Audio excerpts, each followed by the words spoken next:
আসসালামু আলাইকুম, কেমন আছেন সবাই? আমার প্রিয় বোনেরা, মামুনিরা। আমার নতুন একটি ব্লগ ভিডিওতে সবাইকে জানাচ্ছি অনেক অনেক স্বাগত। আজকে আমি একটি ড্রেসের স্যাম্পল তোলার ভিডিও শেয়ার করব। আশা করি আমার ভিডিওটি আপনাদের কাছে ভালো লাগবে। সাথে কিন্তু অনেক টিপসও থাকবে। না টেনে দেখতে থাকুন আর আমার কথাগুলো শুনতে থাকুন। ইনশাআল্লাহ কিছু শিখতে পারবেন। একটা সেট ড্রেস আমি আগে থেকে ছাপিয়ে রেখেছি, 2-3 দিন হলো।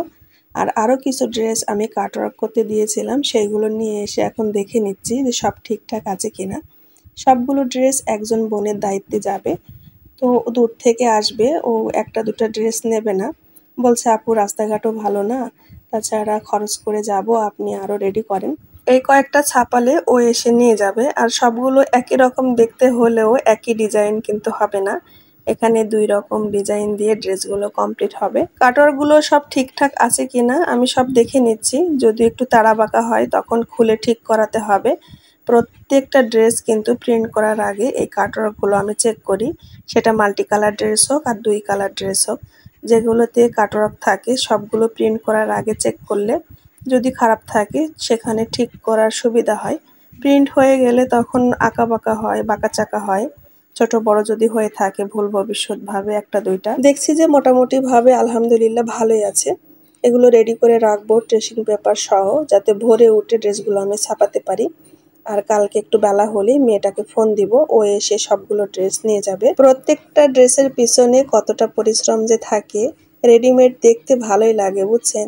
যখন কাজ করতে লাগবেন একটা দুইটা ড্রেস বানিয়ে দেখেন যে কতটা পরিশ্রম যায় একটা ড্রেসে। কাপড়গুলো কেটেছি, মেশিনে সেট করেছি, কর্মী বোনের বাসায় দিয়ে এসেছি কাটওয়ার্ক হওয়ার জন্য। তারপরে আবার নিয়ে এসেছি, এগুলো আবার চেক করছি সব ঠিকঠাক আছে কিনা। এরপর সুতার কাজের জন্য প্রিন্ট হবে, তারপর সুতা ম্যাচিং হবে, এরপর সুতার কাজ হতে যাবে। কাজ করা হয়ে গেলে আবার চেক হবে সব কিছু ঠিকঠাক আছে কিনা। যদি কোনো সমস্যা থাকে তখন আবার কর্মীর বাসায় দৌড়াও। এরপরে ওয়াশ হবে, ওয়াশের পরে আবার ফিনিশিং হবে, লন্ড্রি হবে, এরপর ডেলিভারির জন্য প্রস্তুত। নিজের পরিশ্রমটা বেশি থাকে বলে আমি এই রেটে ড্রেস বিক্রি করতে পারি। তাছাড়া যদি মানুষদের সব কিছু করে নিতাম তাহলে যেই প্রাইজে ড্রেস বিক্রি করি সেই প্রাইজে করতে পারতাম না। আর এখানে আমি কিন্তু পরের দিন সকালবেলা একদম ভোরে, সাহেব এখনও মসজিদ থেকে আসেননি আর আমার নামাজ হয়ে গেছে। তা আমি এখন এই যে প্রিন্ট করার জন্য রেডি হচ্ছিলাম, যে কোনটা কোনটা এখন ছাপাবো সেগুলো রেডি করে নিচ্ছি। এই ছাপানোর সময় সাহেব আমাকে অনেক হেল্প করেন। দুজন মিলে ছাপালে অনেক তাড়াতাড়ি ছাপানো যায়। আর এই সময়টা আমার ছেলের মেয়ে সবাই ঘুমায়, তো এই সময়টা ছাপানো আমার জন্য খুবই ভালো হয়। সারাদিন তো উনি বাসায় থাকেন না, উনি না থাকলে আমাকে একাই ছাপাতে হয়। সত্যি কথা বলতে বাহিরের মানুষদের ছাপানোর কাজটা আমার পছন্দ না। কীরকম পছন্দ না, আমি একবার এক ভাবিকে ছাপানোর কাজে নিয়েছিলাম। এই ভাবির হাতের নখগুলো এত বড় বড় ছিল, ওনাকে বলে বলে কাটিয়ে নিতে পারিনি। মানে আমার এই যে পেপার, এগুলো কিন্তু ট্রেসিং পেপার, এগুলো খসখসে একটু মোটা পেপার, কিন্তু একটু যদি আপনার ভারী কিংবা ধারালো কিছু পড়ে এগুলো ফেটে যাবে, আবার কেটেও যাবে। খুব যত্ন সহকারে নরম কাপড় দিয়ে প্রিন্টটা করি। আমি তো অনেকবার আপনাদের দেখিয়েছি। আমি 2 বার 2 জন আপাকে নিয়ে ছাপিয়েছি। একজনের হাতের নখ বড়, আর আরেকজন এত জোরে জোরে কাগজগুলো নাড়াচাড়া করে, দেখা যায় 4-5টা প্রিন্ট করতে কাগজগুলো ছিঁড়ে যায়। আর এইগুলো ড্রয়িং করতে, সুচ দিয়ে ফোঁটা করতে যে কত কষ্ট হয় এটা আমি আর আমার সাহেব করি সেটা জানি। এজন্য বাহিরের মানুষদের খুব একটা ছাপানো হয় না। সাদার সাথে কালো ম্যাচিং দিয়ে এই ড্রেসটা কমপ্লিট হবে। সাদার উপরে কালো কালার সুতো দিয়ে কাজ হবে, কালোর উপরে সাদা কালার সুতো দিয়ে কাজ হবে। এই জামাটা কিন্তু ভয়েল কাপড়ের করেছি, আর এর সাথে ম্যাচিং করে আমি শাড়ির কাপড়ের ওড়না করেছি। এইভাবেই আপু আমাকে অর্ডার দিয়েছেন। অনেকদিন আগে আমি এরকম করে একটা ওড়না করেছিলাম, আর সেটা দেখেই আপু স্ক্রিনশট দিয়ে ড্রেসটা অর্ডার করেছেন। জামার ব্যাক পার্টে উনি এক কালার চেয়েছেন, আর এইভাবে ছিটিয়ে কাজ তো থাকবেই, তবে উনি বলে দিয়েছিলেন যে আপু আমার জামার ব্যাক পার্টে শুধু এক কালার দিবেন, কালো কালার। আর হাতাতে এই যে লম্বা করে লতাটা দিয়েছি, এই ডিজাইন কিন্তু ক্রিমের সাথে কুসুম হলুদ দিয়ে সেট করা বেশি হয়, তবে এটাতেও করলেও দারুণ লাগে। আমি একটা ওড়না করে দেখেছি, শাড়ি কাপড় দিয়ে ওড়না বানিয়েছি, সেজন্য একটু কালার 19-20 হবে। জানেন তো ভয়েল কাপড় আর শাড়ি কাপড়ের কালার সবসময় একটু কম বেশি হয়। সবসময় কিন্তু এরকম ডিজাইন দিয়ে বেশি করা হয় এরকম ফ্রেমের ড্রেস, তবে আপু ওইরকম চেয়েছেন সেজন্য ওটা ওইভাবে দিলাম। আর এটা আরেক কাস্টমার আপুর, ওনাকে এভাবে দিয়েছি। আর একটা ড্রেস, এই যে আমার বান্ধবীর ড্রেস, ও আবার কি করেছে, পাকামো করেছে, জামা বানিয়ে তারপর কাপড়টা এনেছে। তবে এরকম ভুল আর কেউ করবেন না, শাড়ি কিনে আগে কখনোই জামা বানাবেন না। এই শাড়ির ড্রেস কিন্তু অনেকটা খেপে যায়, আপনি কল্পনাও করতে পারবেন না কতটা টেনে যাবে। দুইটা শাড়ি কিনে দুইটা ড্রেস বানিয়েছে, একটা ড্রেস ওর বোন করছে, বোনেরটা, আর এটা হচ্ছে আমার বান্ধবীরটা। তো এনে বলছে প্লিজ একটু বানিয়ে দিস। আমি ওকে বোঝানোর চেষ্টা করলাম, তারপরও বলছে যে খেপে যাবে সেটা আমি বুঝবো, এখন যদি বানিয়ে না দিই তখন আবার সম্পর্ক খারাপ, তাই বাধ্য হয়ে নিয়েছি আর কি। শাড়ির ড্রেস কেন, আপনি ভয়েল কাপড় দিয়েও কখনো এভাবে জামা বানিয়ে হাতের কাজ করবেন না। হাতের কাজ করতে গেলে অনেকটা কাপড় টেনে যায়, আর এই যে টান পড়ে, সুতার কাজ পড়ে এজন্য, আর ওয়াশ করার পরে কিন্তু আরো টানে। যাই হোক, কাপড় ছাপে শেষ করে সংসারের অন্যান্য আরো কাজ, রান্না বান্না, ঘরের কাজকর্ম, ইউটিউবের কাজকর্ম সব কিছু করে এখন বসে গেছি একটুখানি স্যাম্পল তুলতে। আমাকে এই ড্রেসগুলো যে বোন বেশি করে দিত, সেই বোনটা আমার একটু অসুস্থ, ওর বেবি হবে। সবাই একটু দোয়া করবেন তো আপু আমার এই বোনটার জন্য। ও কিন্তু অনেকদিন থেকেই অসুস্থ, এখন সময় হয়ে এসেছে, এখন আরো বেশি অসুস্থ হয়ে গেছে। ও আমাকে প্রত্যেক মাসে অনেক কাপড়ে উঠিয়ে দেয়। তো আমি ওকে চাপ দিতে চাচ্ছি না, ও একটু রিল্যাক্সেই থাক, যেহেতু আর সময় হয়ে এসেছে। ও যখন আল্লাহ পাক ওকে খালাস করবে তারপর আবার নিয়মিত কাজ পাবে। যখন আমি ওকে জোরাজুরি করব তখন কিন্তু কষ্ট করে ঠিকই করবে, আবার দায়িত্বও নিবে। আমি একটু ওকে হালকা করে দিচ্ছি যে থাক, ও এখন একটু রিল্যাক্সে থাক, আগে সুস্থ হোক, আল্লাহ পাক ওকে সুস্থ করুক, তারপর আবার কাজ দিব। তো নতুন জায়গায় দেওয়ার জন্য আমি একটুখানি স্যাম্পল তুলে নিচ্ছি।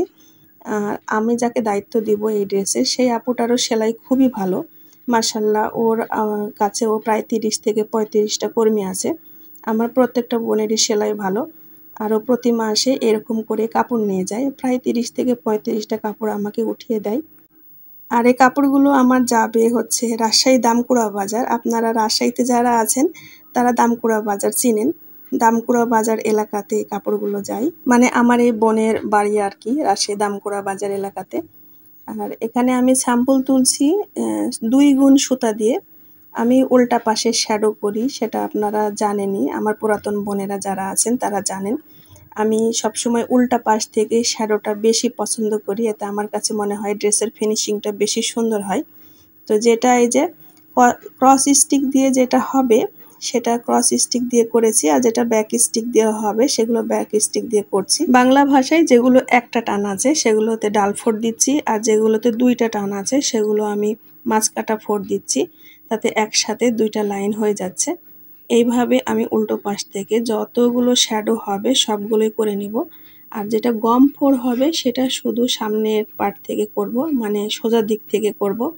এই আপু আগে আমাকে কালোর সাথে পেস্ট কালার জোড়ার এরকম একটা ড্রেস করে দিয়েছিল। তা আপুটাকে ফোন দিলাম, বলছে যে হ্যাঁ আপু আমার মনে আছে, ম্যাচিংটাও মনে আছে, সেলাইটাও মনে আছে, আমি করতে পারবো, আপনি আমার জন্য রাখেন, আমার কর্মীরা ফাঁকা হয়ে যাবে, ওদের জন্য কাজ রেডি করেন। তো চিন্তা করলাম একটুখানি উঠিয়ে দিই, এতে আমার একটু শান্তি লাগবে। আর এই ডিজাইন আমার ঘরে একটাও নেই যে আমি ওনাকে দেখাবো, যতগুলো বানিয়েছিলাম সবই সেল হয়ে গেছে। তো কষ্ট করে যদি একটুখানি উঠিয়ে দিতে পারি তাহলে আমারও ভালো লাগবে আর আপুরও কষ্ট কম হবে। 2 গুণ সুতা নিয়েছি তাই 3বার আমি এখানে গিট দিলাম। 2 গুণ সুতা নিলে 3বার গিট দেওয়াই বেশি ভালো, আর 3 গুণ থাকলে 2বার গিট দিলেই হয়, সেটা মোটা হয়ে থাকে আর পাঁচ হয় না এদিকে। আর দেখেন আমার এখন গম সেলাইয়ের পালা, আমি যতটুকু শ্যাডো করার করে ফেলেছি উল্টা সাইড থেকে। গম সেলাইয়ের জন্য আমি এখানে 4 গুণ সুতা নিব, মানে 2 তার দিয়ে শ্যাডো করেছি আর 4 তার দিয়ে আমি এখানে গম সেলাই করব। গম সেলাই মোটা দেখতেই বেশি ভালো লাগে, দূর থেকে একটু চোখে লাগে। আমার নতুন চ্যানেল সাবস্ক্রাইব করার জন্য অসংখ্য ধন্যবাদ আমার প্রিয় বোনদেরকে। আর যারা এখনও আমার নতুন চ্যানেল সাবস্ক্রাইব করেননি প্লিজ সাবস্ক্রাইব করে পাশে থাকবেন। আর আজকের ভিডিও যদি আমার ভালো লেগে যায় প্লিজ একটা লাইক দিয়ে দিবেন, আর আপনার সুন্দর মতামতটি কমেন্ট বক্সে লিখে জানাবেন। আপনারা আমাকে ভালোবাসেন, আমার ছেলে মেয়েকে ভালোবাসেন, সুন্দর সুন্দর মেসেজ করেন, আমার পাশে আছেন, আমার চ্যানেলকে সাবস্ক্রাইব করে রেখেছেন, আমার ভিডিওগুলো দেখেন, অনেক কৃতজ্ঞতা, অনেক দোয়া। আপনারা যে যেখানে থাকেন ভালো থাকেন, সুস্থ থাকেন। সেই সাথে মহান রব্বুল আলামিনের কাছে একটাই প্রার্থনা, আল্লাহ পাক তুমি আমাদের দেশের পরিস্থিতি স্বাভাবিক করে দাও। আর হসপিটালের বেডে বসে যে ছাত্রগুলো কাতরাচ্ছে তুমি তাড়াতাড়ি সুস্থতা দান করো। আর যেই সব বাবা মা সন্তানহারা হয়েছেন সবাইকে তুমি ধৈর্য ধারণ করার তৌফিক দান করো। দেশের এই পরিস্থিতির জন্য দায়ী কে বলেন? কাকে দায়ী করা যায়? আজকে দেশের মানুষের কত সমস্যা, ব্যবসা বাণিজ্য, অফিস আদালত চলছে না, ইন্টারনেট নাই। আমি অতি সামান্য একজন ব্যবসায়ী, আমার যে কত টাকা লস হচ্ছে দিনে বা সপ্তাহে। আর যারা কোটি কোটি টাকার বিনিয়োগ করে রেখেছেন ব্যবসার প্রতিষ্ঠানের পেছনে, তাদের কি অবস্থা হচ্ছে। আজ কয়েকদিন হয়ে যায় আমি বিল তুলতে পারি না, ব্যাংক থেকে টাকা তুলতে পারি না, বাড়ি থেকে বের হতে পারি না, ইচ্ছা মতো কাপড় সুতা কিনতে পারছি না, ইচ্ছা মতো বাইরে যেতে পারছি না। কর্মী বোনেরা আমার কাছে আসতে পারছে না ঠিকভাবে। এই যে সময় বেঁধে দেওয়া হয়েছে যে এই সময়ের মধ্যে সব কাজ সেরে নিতে হবে। কথা বলতে বলতে আমার ডিজাইন তোলা প্রায় শেষের পর্যায়ে। এতটুকু করে দিলেই ওরা পারবে। আর কমপ্লিট হয়ে গেলে ড্রেসটা কিন্তু অনেক সুন্দর হবে। সাদা কালো দিয়ে এরকম ড্রেস অনেক আগে একবার বানিয়েছিলাম। কমপ্লিট হয়ে গেলে কে কে দেখতে চান আপুরা কমেন্ট করে জানাবেন। আর যদি আপনি অর্ডার দিতে চান, ফেসবুক মেসেঞ্জারের মাধ্যমে আমাকে ড্রেসের অর্ডার দিতে হবে। নেট ঠিক হোক, তারপরে আমি আপনাদেরকে লিংক দিয়ে দিব। আর আজকের পর্বটা এখানে শেষ করছি। দেখা হবে আবার নতুন পর্বে। সেই পর্যন্ত সবাই ভালো থাকুন, সুস্থ থাকুন। আমার জন্য দোয়া করবেন। আপনাদের সবার জন্য রইল অনেক দোয়া ও ভালোবাসা। আল্লাহ হাফেজ। আসসালামু আলাইকুম।